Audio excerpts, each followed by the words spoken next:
Souffrance de l'intestin dans l'ischémie.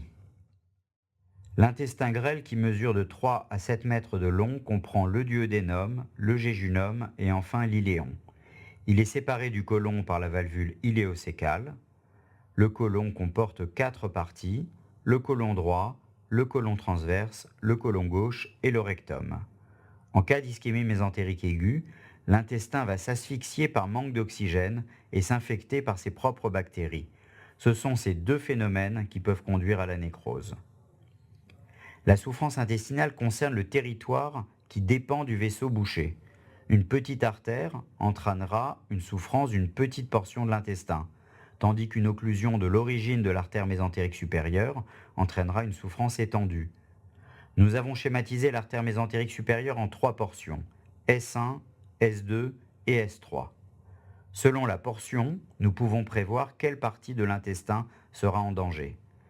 Si l'ischémie mésentérique aiguë évolue sans traitement, il devient vital de retirer tout ou partie de l'intestin grêle. Pour éviter d'en arriver là et permettre à l'intestin de récupérer, le diagnostic doit être fait aussi rapidement que possible, et le traitement repose surtout sur une revascularisation.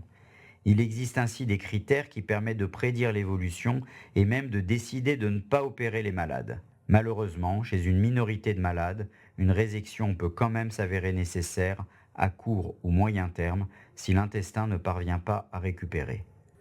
Lorsque le chirurgien décide d'opérer pour retirer de l'intestin nécrosé, il doit mesurer la longueur des segments intestinaux laissés en place et éviter de recoudre les 2 extrémités intestinales restantes lors de la même opération. On parle d'anastomose. Dans notre centre, nous procédons systématiquement à ce que nous appelons une misenstomie. Cela consiste à coudre les segments intestinaux à la paroi abdominale à travers un même orifice, ce qui permet au liquide digestif de s'évacuer au dehors par une poche. Cela a comme avantage de surveiller l'évolution de l'ischémie et l'aspect de l'intestin, de faire l'anastomose en toute sécurité, à froid, lorsque le malade aura récupéré, et sans nécessairement rouvrir le ventre, juste en passant par la stomie. L'inconvénient est que pendant quelques semaines, le patient aura une nutrition artificielle et une stomie, une poche, dans laquelle s'écoule le liquide digestif. S'il reste moins de 2 mètres de grêle et de côlon, des séquelles sont possibles comme des carences en vitamines, une diarrhée mais qui va toujours s'améliorer avec le temps. Parfois l'intestin est trop court et une nutrition artificielle est nécessaire pendant une période plus ou moins longue. En résumé, dans l'ischémie mésentérique aiguë, on ne retire que ce qui est trop malade.